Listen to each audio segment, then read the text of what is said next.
Hello everyone. इस video में आप देखेंगे कक्षा 10 का हिंदी का पेपर 2022 का। इस वीडियो में वे सभी प्रश्न जो 1 नंबर के हैं या 2 नंबर के हैं उन सभी प्रश्नों का आंसर इस वीडियो में बताया गया है। और अगर आपने ये पेपर दिया है तो आप देख लीजिए कि आपने कौन कौन से प्रश्न सही किए हैं। तो देखिए, पहला प्रश्न है, निम्नलिखित कथनों में से कोई एक कथन सही है, उसे पहचान कर लिखिए। तो ये जो कथन दिए गए हैं इसमें ये वाला कथन सही है। मुंशी प्रेमचंद का गोदान प्रसिद्ध उपन्यास है। तो गोदान और गबन ये दोनों मुंशी प्रेमचंद के बहुत फेमस उपन्यास हैं, तो इसका यही सही है, दूसरा। इसके बाद नेक्स्ट देखते हैं हम। PTO का मतलब होता है प्लीज़ टर्न ओवर।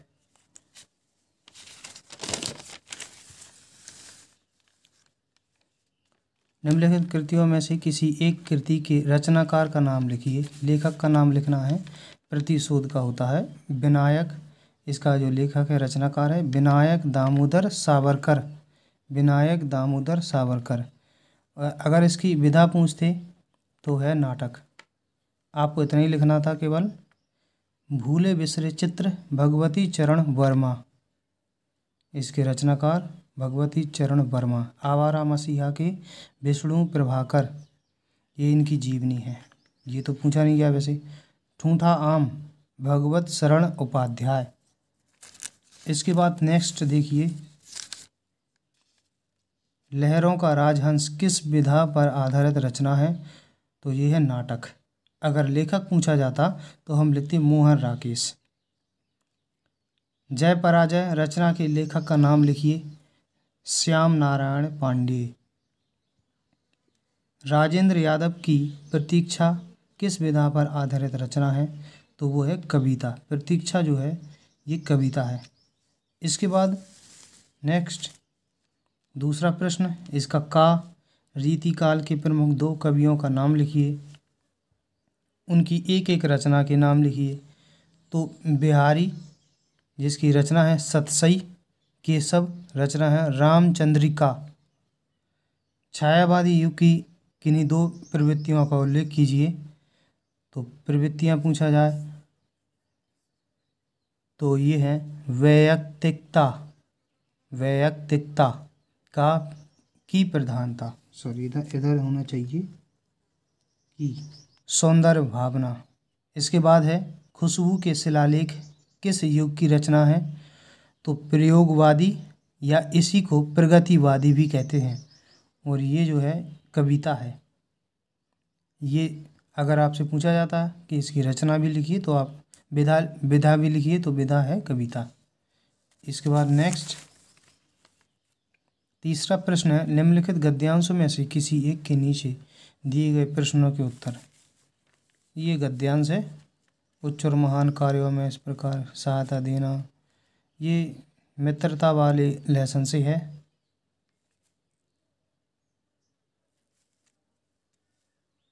इसके प्रश्न देखिए, उपर्युक्त गद्यांश का संदर्भ लिखिए। तो ये तो आप कर ही लेंगे। रेखांकित अंश की व्याख्या। रेखांकित अंश की व्याख्या का मतलब है जिसके नीचे अंडरलाइन है, केवल हमें इसी की व्याख्या करनी पड़ती है। और इसके बाद है हमें किस प्रकार के मित्र को महत्व देना चाहिए। नेक्स्ट देखिए, ये दिया है, अथवा आप ये कर सकते हो, आज विज्ञान मनुष्य के हाथों अद्भुत और अतुल शक्ति दे रहा है। ये है पूरा, इसकी व्याख्या करनी पड़ती है हमें। ये देख लीजिए पूरा।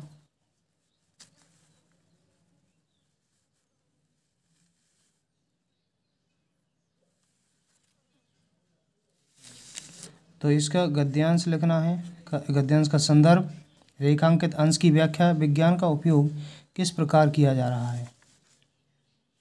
इसके बाद नेक्स्ट देखिए, निम्नलिखित पद्यांशों में से किसी एक की संदर्भ सहित व्याख्या कीजिए। तो इसका पहला है, मानस हो तो वही रस खान। ये पूरा देख लीजिए आप।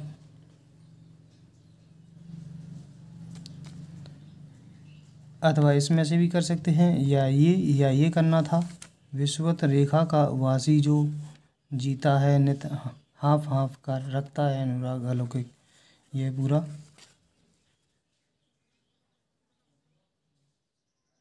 इसके बाद नेक्स्ट देखिए, निम्नलिखित लेखकों में से किसी एक लेखक का जीवन परिचय दीजिए, उनकी किसी एक रचना का नाम लिखिए। जयशंकर प्रसाद है, राजेंद्र प्रसाद, भगवत शरण उपाध्याय, इसमें से कोई एक करना था। इसके बाद नेक्स्ट पेज है 6वां पेज। निम्नलिखित कवियों में से कवि का लिखना है। कवि का जीवन परिचय दीजिए, उनकी एक रचना का नाम लिखिए। तुलसीदास, महादेवी वर्मा, सुमित्रा नंदन पंत, सुभद्रा कुमारी चौहान। ये है निम्नलिखित का संदर्भ सहित हिंदी में अनुवाद कीजिए। अस्माकं संस्कृतः संस्कृति सदा गतिशीला वर्तते मानव जीवनम। ये है, अथवा इसका करना था हिंदी में अनुवाद। सार्थः प्रवस्तो मित्रम भार्या मित्रम गृहे सतः आतुरस्य रस्य भिषक मित्रम दानम मित्रम मरिष्यतः। 7वां है, अपनी पाठ्यपुस्तक से कंठस्थ किया हुआ कोई एक श्लोक लिखिए जो इस प्रश्न पत्र में ना आया हो।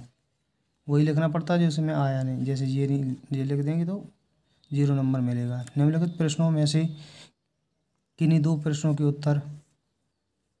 चंद्रशेखर स्वानाम किम अकथयत कुत्र मरणम मंगलम भवति। ये तो बहुत ज़्यादा प्री बोर्ड में भी आया होगा कई बार। वीर केन पूज्यते, तो वीरः वीरेण पूज्यते। इसके बाद नेक्स्ट है 8वां, करुण अथवा हास्यरस की परिभाषा उदाहरण सहित लिखिए।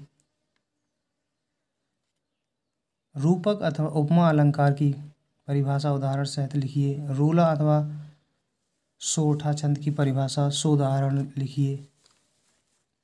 निम्नलिखित उपसर्गों में से किन्हीं 3 के मेल से एक एक शब्द बनाइए।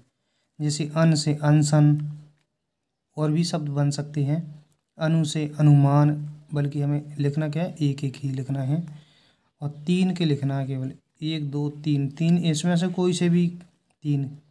मैंने इसमें से सभी आंसर बता दिए हैं, तो आपने जो भी किया हो उसका देख लीजिए। अभी से अभिमान, परि से परिवार, सु से सुहाग।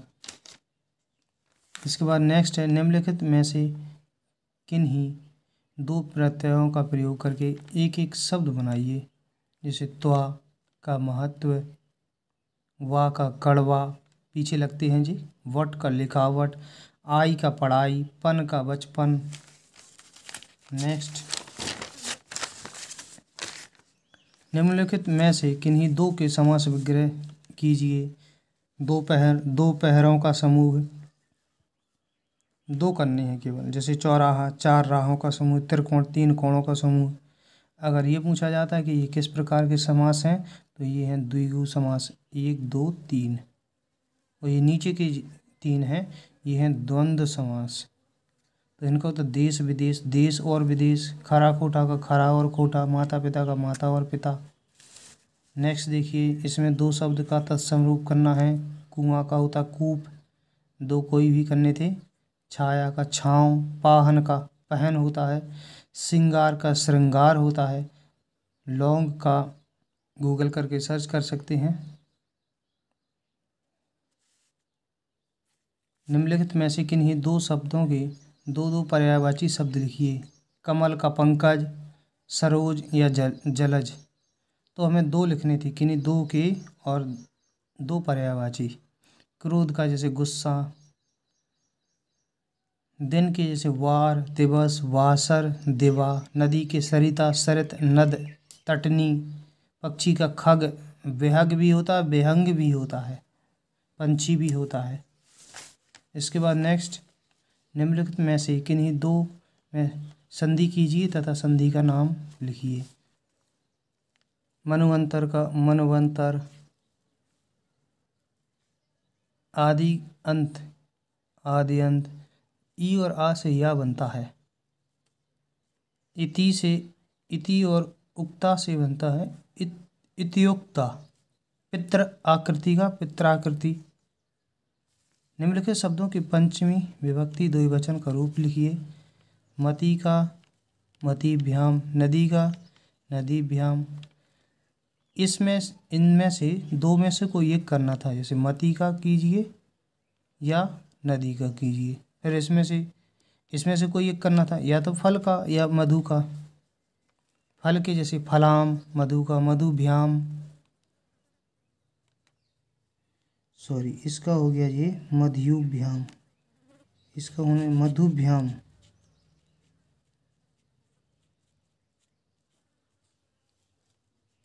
इसके बाद नेक्स्ट देखिए, निम्नलिखित में से किन्हीं दो की धातु लकार पुरुष तथा वचन का उल्लेख कीजिए।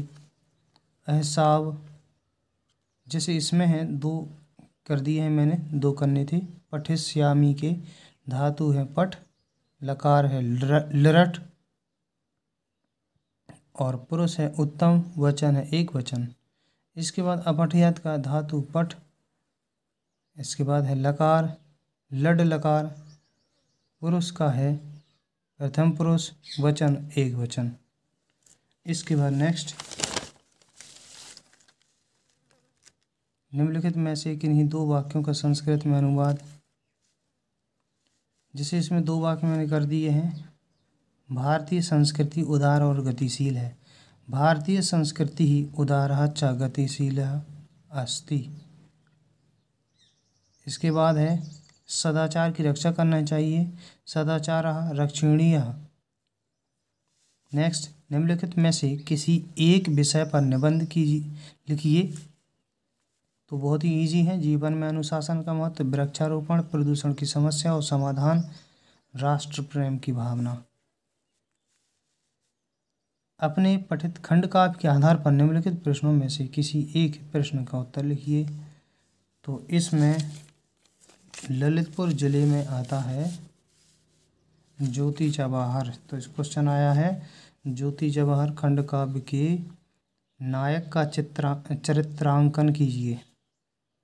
और इसी से और भी क्वेश्चन है। ज्योति जवाहर खंड काव्य की तृतीय सर्ग की कथा वस्तु लिखिए। बस दो ही बने हैं क्वेश्चन इसके ज्योति जवाहर के।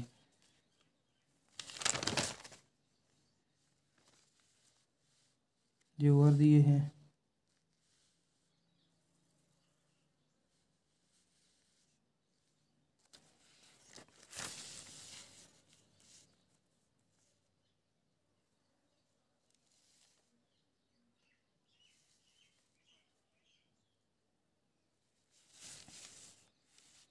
इसी खंड काव्य से संबंधित का वाला है। दोस्तों, अगर आपको ये वीडियो पसंद आया है तो इस वीडियो को लाइक कीजिए, चैनल को सब्सक्राइब कीजिए। वीडियो देखने के लिए धन्यवाद।